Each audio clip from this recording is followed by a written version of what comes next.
Hello friends, in this video lecture of our Indian Constitution, we have come with the part 1 of our Indian Constitution, and in this video we will understand part 1 of our Indian Constitution. And also, in order to understand these parts and articles, we have firstly have to understand the basic structure of our Indian Constitution, right? Basically, in our Indian Constitution we have three things. What is that? One is part, second is article, and third is schedule, right?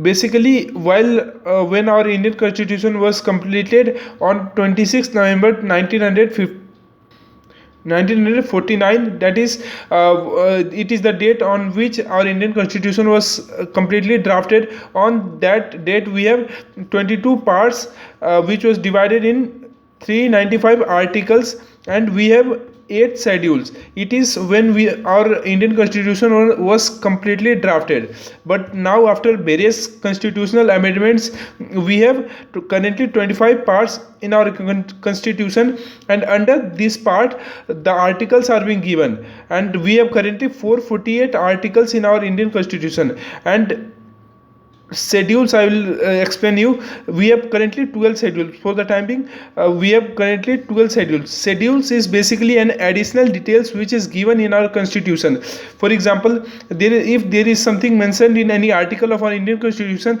but to avoid the lengthiness, as we all know, the Indian Constitution is the world's lengthiest constitution, right? So in order to avoid more lengthiness of our Indian Constitution, we have inserted schedules. For example, in this example only we will understand schedules in details. So for the time being, we have 12 schedules in our Indian Constitution.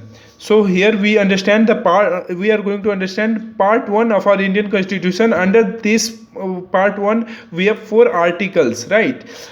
Part 1 basically discusses about the union and its territories. This is for example, while seeing any book we see chapters, right? And the name of the chapter is anything. In the same way, we have parts in our Indian Constitution, and the part name is union and its territories. And under this part we have 4 articles, which gives a brief description about what will be the fundamentals of our Indian peoples, right? So the article 1 basically describes our name and territory of the union, that is India. In this article we have it is being mentioned that the name of the states are being mentioned in the schedule 1 of Indian Constitution. Schedule 1 of the Indian Constitution, the name of the states and union territories are being mentioned. That means it gives only description that which states shall be called as state, but the name of the states are being mentioned in the schedule 1. As we have discussed earlier that schedule are being added in order to avoid the lengthiness of our Indian Constitution, and the details which are not being mentioned in the articles are being mentioned in the schedules. In the same way, names the states which should be called as states are being mentioned in the articles, but the name of the state which are states of Indian Union are being mentioned in the schedule 1 of our Indian Constitution. This is the basic fundamentals of our Indian Constitution. Now, second article mentions about the admission or establishment of new states. For example, we all have heard about the Jammu and Kashmir and Ladakh, which both of them are converted into union territories. All this has done by under this article.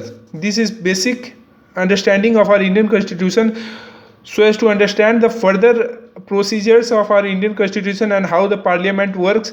So this is the basics of our Indian Constitution. As we all know, the basics shall be strong, base shall be strong, then only our further understanding shall be more better, right? So this is the basic understanding. Article 3 mentions about the formation of new states and alteration of areas, boundaries, or name of existing states. For example, while altering any name of the states or boundaries or any forming new states, Article 3 is being mentioned.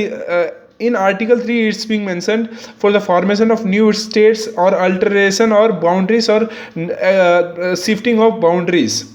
Now Article 4 mentions about law made under Article 2 and 3 to provide for the amendment of the first and fourth schedule and supplemental, incidental and consequential. What does this Article 4 explains is that, for example, while we invoke Article 2 and 3 of our Indian Constitution, we make new states, right? New states or union territories.